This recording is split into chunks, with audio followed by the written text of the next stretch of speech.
Hello, everybody. Hi, everybody. And welcome to the Weird Science Comics YouTube channel, where I'm going to be going through Green Lantern Season 2, Number 4, written by Grant Morrison with art by Liam Sharp. And I have had problems with this whole run of the Green Lantern, both seasons, even the Black Star's little interlude miniseries deal, only because it's just been wacky. It's been real wacky. And if you're a Grant Morrison fan, I think that you'll appreciate it more than I ever would. But I have enjoyed Liam Sharp's art. That has been the highlight, I think, since the beginning. Well, this season 2 really has been 4 one-shots that kind of give you a little bit of tidbits of an ongoing story. But the thing is, by the end, it seems like Grant Morrison will try to tie it in. He did that with season 1.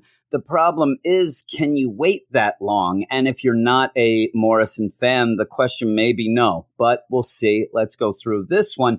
You end up having a Hal Jordan, Barry Allen, Green Lantern, Flash team up. I love those. Everybody loves those. I don't think there's anybody who's listening that wouldn't love that sort of thing. Well, the thing about Grant Morrison, especially this season 2, he likes to homage certain creators by calling back a bunch of things from them, a bunch of things from way back even. And that's what this issue is. You do end up having these golden giants. Now, we had a golden giant, Zundernell, in season 1 who ended up fighting the Guardians of the Multiverse in issue 11 of the Green Lantern season 1. So this is a callback to that. But it's also a callback to a John Broome issue where the Golden Giants, in an issue, The Land of the Golden Giants, which was Flash number 120, came out in 1961.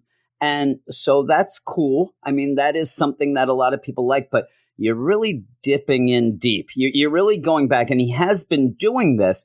The problem is overall this issue, yes, it's neat with the call-outs, but it's not a great issue in my mind because it gets very convoluted, very confusing for what ends up being a pretty simple story. But we're not done with the John Broome shout-outs because we also have Olivia Reynolds. And Olivia Reynolds, a John Broome character, debuted in Flash number 191 in 1969. Dude. And it's one of those where it's kind of funny because she is an ex-girlfriend of Hal. They ended up being rival toy salesmen. Again, wacky.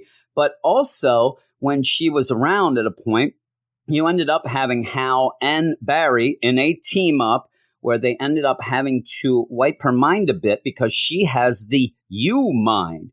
And the U-mind is almost, if you think of like an anti-life thing, it's very, very powerful. She can destroy worlds, universes, things like that. But it's driven back in her mind. It's latent in there. If she does end up remembering it, things can be some trouble. Well, she gets yanked in through a portal. They're in a museum looking at all these artifacts. She gets yanked through a portal. Barry and Hal obviously chase after her. And this is where we get the Land of the Misfit toys. Again, Liam Sharp's art's great. What this ends up being is there is a alien invasion. They are prepping for this. They want to test the human race. Now, you can say, luckily for us, they end up grabbing Hal, Barry, and then Olivia with the U-Mind. Or you can say it's bad luck for them that they didn't grab me, Brandon, and Eric, because then they would have invaded Earth and probably won. But they end up getting these guys. And yeah, with the art, great. But the story, there are points where I found it very unreadable. And that's a shame because the art's really good. And the basic story in the background of this, let's prove ourselves to this alien invasion, it's kind of neat. It just gets lost in the clutter. You do have these things. I mean, at points I thought I was on an acid trip in a yellow submarine.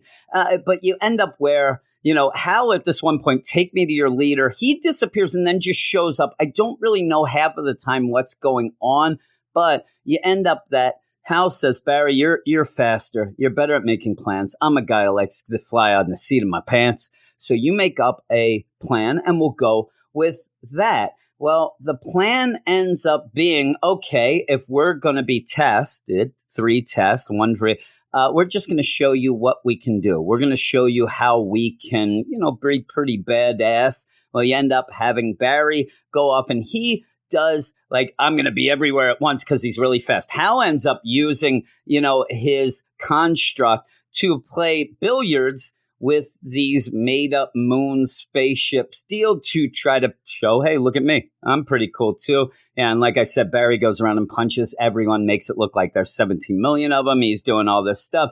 And you end up having them unlock the U-Mind of Olivia Reynolds, which, again, she can pretty much obliterate everything she's mad at. How? Because she's mad because she realizes, wait a minute, you guys kept this from me. And by the end, though, you have Hal pretty much ring glows, and we end up having a Men in Black deal where she forgets again with the thing where Hal says, Barry, I can't believe you did that. I can't believe you unlocked that. If this comes to be again, if she ends up remembering this, she's in big trouble. The universe is in big trouble. And you think that that would be one of the things that will continue on. But by the end, you have a couple pages that push the story kind of forward. You end up seeing throughout the issue, if you read this, if you're not aware, you end up seeing Hyperman, who does look like Clark Kent. He's kind of hanging out anytime in the museum. He's always in the background, foreground, whatever. But by the end, you see that there is kind of a temporal freezing and extraterrestrial activity detected, Hal's ring says.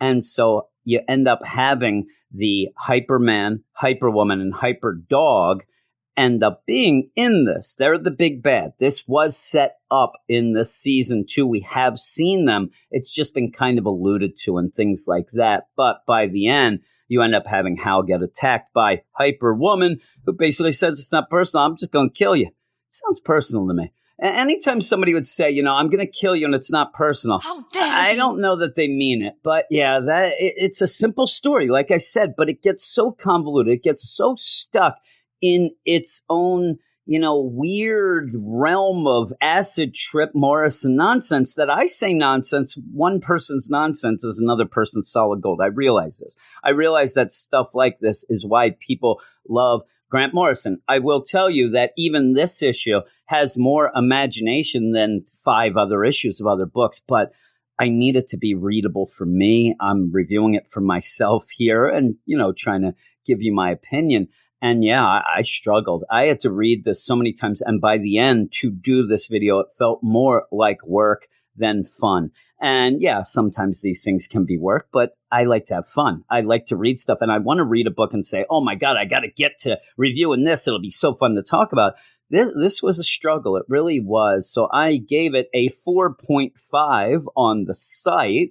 And I'm not the lowest on the comic book roundup. And I think that, again, this is going to go back to, if you're a Morrison fan, you're going to like it more than me. If you really hate, because I'm kind of down the middle with Morrison. I don't necessarily hate him, but when these things pop up, I roll my eyes. But if you hate Morrison, you're never going to like this either. So we'll see what that is. But thanks, everybody, for listening and watching this video. If you do like it below, and also subscribe to the channel. It'd be great. There's also links below on all the weird science stuff that we do. We have a DC and a Marvel podcast, DC Marvel site, all this stuff. We have a Patreon. You can go and support us, get a lot of other shows as well. But thanks, everybody, and I will talk to you later.